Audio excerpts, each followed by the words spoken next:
questionin ang desisyon mo. Kapag namatay si Daga, ang pagbibintangan. Hindi ba si Victor? Presyo na, boss. At anong susunod mo? Sureball na tatay ko sa eleksyon. Naiintindihan mo? Yes, boss. Yes, boss. Boss.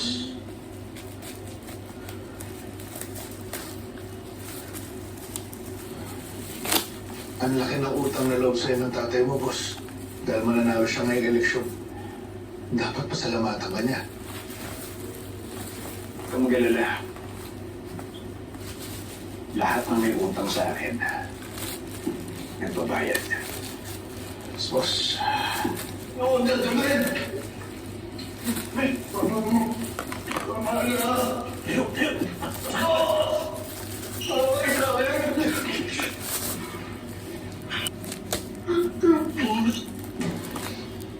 Nasaan si Mr. Salvacion?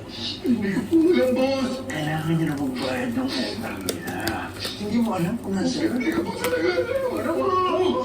Ngayon ako sa lahat. Oo, boss. Ayun, boss. Pinagmumukha utang.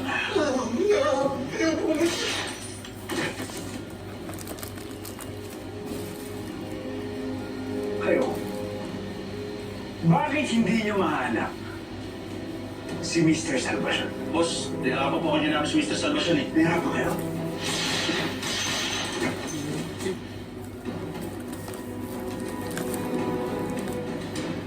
Pwede pa to. Sakto, oh. Pwede mo kayan. Ay. Ano kayo meron dito? Sa...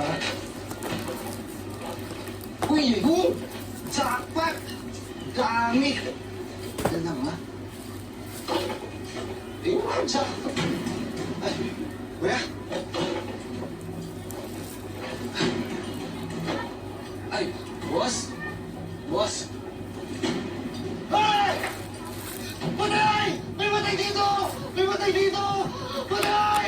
Tulong! Tulungan ng pulis! Tulungan ng pulis! Ma'am, kaya mo na yung kinakapatid mo. Lahat naman nagawa mo para masod yung kaso ng ninong ko. Ano bang i-consult mo sa akin, Oble? Kasi mo may lumapit na nanay sa akin kahapon. Yung anak niya raw, nare-recruit sa Middle East. Pero mula nung umalis, hindi na makontak. Ilapit ka mo sa overseas employment. Yun yung sinabi ko, ma'am, pero duda niya raw, nabiktima ng sindikato yung anak niya. Human trafficking? Tingin ko rin, ma'am. Enriquez, Ay, tara sa mama ko. saan sir? Si Daga, itinumba. Ha? Tara! Oble, mamaya tayo mag-usap. Sige, ma'am. Natagpuan ang bangkay ni Brando Salazar na kilala sa pangalang Daga. Sa isang espinita kaninang umaga, si Daga ay matatandaan nating whistleblower Tungkol sa di umano'y pagbabayad sa kanya ng mayoral candidate na si Victor Santiago para magsimula ng gulo sa isang liga sa barangay Santaan.